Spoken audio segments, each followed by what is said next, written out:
So in this video, I'm going to attempt to bring spiritual ideas like karmic relationships, twin flames, soul connections with psychology and science to explore the question that often lingers for so many of us, especially after a breakup or when the same patterns keep repeating.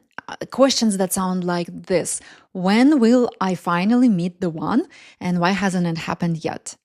So most spiritual concepts actually describe patterns rooted in trauma. And you can watch one of my previous videos that was dedicated to trauma bond for more on this topic. But broadly speaking, there are two types of relationships: the ones that feel like lessons and the ones that feel like destiny. And in the first, connection comes from wounding. In the second, it comes from the ability to stay close to another person without losing yourself.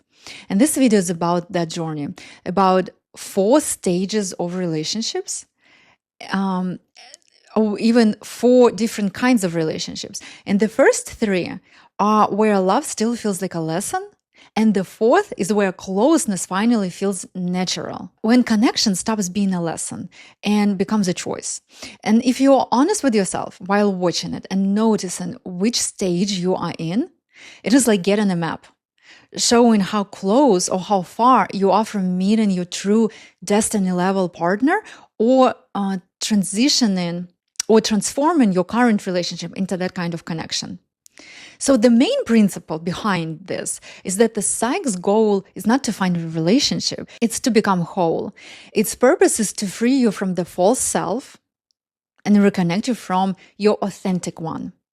Because anything that comes from the false self, your feelings, your desires, even relationship, will always feel false too. And that's why so many people spend years chasing something that never truly satisfies them. Everything else, love, purpose, relationships, naturally follows this process of becoming whole. It's basically how your psyche continues to mature throughout the life. And relationship is a reflection of that. It's believed that when you want something and have no resistance, no fears or subconscious blocks, it actually manifests itself within about 3 months. And I've seen this many times in my work. In the highlighted section, I describe several of these cases in more detail, like one client who noticed someone she'd already known in a completely new way after just 3 sessions, and they're now married. And another who came to me during a breakup and found herself in a healthy, lasting relationship 6 months later. So here are the stages. Try to explore and be honest with yourself which stage you are in. All difficulties in building relationships appears in stages 1, 2, and 3 before you reach stage 4, because these stages reflect maturity level of the psyche. Stage 1, it's dependence. I'm going to call it dependence and emotional confusion. So at this stage, a person's sense of self in relationship is fragile and underdeveloped. Emotional awareness is limited, so it's hard to tell where their feelings end and the other person's feelings begin. So they look to their partner for cues on what is right, what is safe, what is acceptable, because internally there is no stable reference point. And the nervous system here often lives in this mild or severe hypervigilance, being overwhelmed constantly with these questions. Am I doing this right? Did I say something wrong? Will they still like me? And safety here solely depends on external approval, not inner stability. And because of that, relationships tend to feel like constant tests of worth. So typical signs are difficulty naming personal needs or preferences. It's when you're very quick to adapt to the partner's moods or expectations. Of course, it's an avoidance of conflict. It's over-apologizing, over-explaining.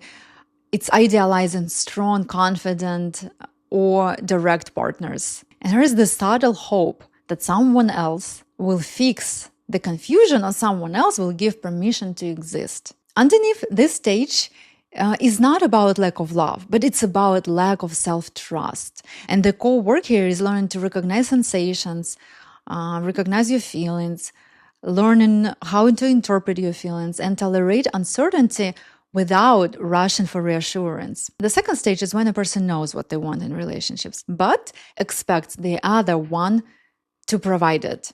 So they try hard to earn approval, love, a sense of belonging. Often they adopt themselves, they overgive, or they take responsibilities for how the other feels. When the partner doesn't respond as hoped, they put so much effort into this, but when the partner doesn't respond as hoped, they feel hurt, they feel disappointed, and start blaming either the other person for not being who they need or themselves for not trying hard enough. Connection here is filtered through the belief that love has to be earned.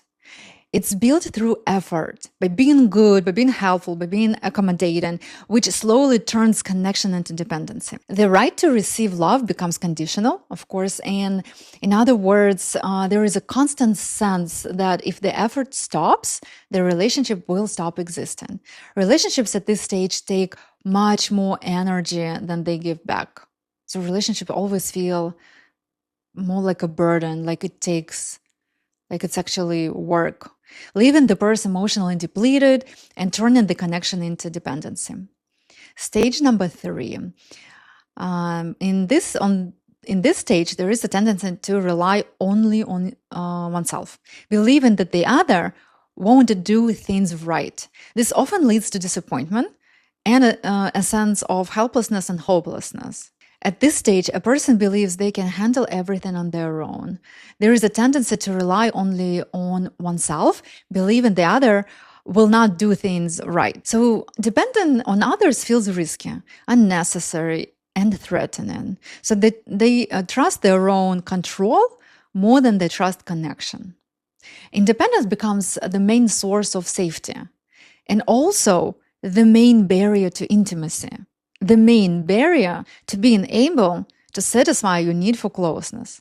And this person rarely asks for help or lets others in emotionally.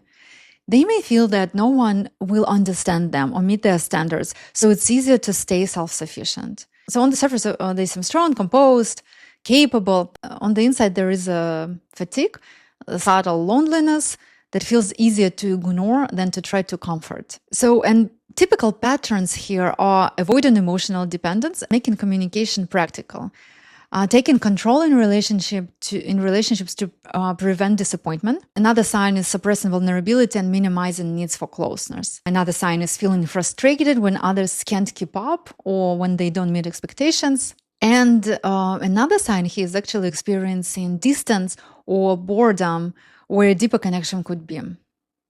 And the work here is to discover interdependence, the balance between self-sufficiency, which is the balance between self-sufficiency and openness, seeing how you influence people and how they influence you. Healing begins when a person allows themselves to receive without losing control and to be supported without feeling weak. And finally, the 4th stage.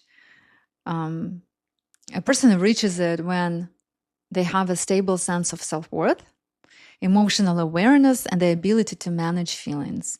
Being alone feels comfortable, and being with another adds to rather than replaces that comfort.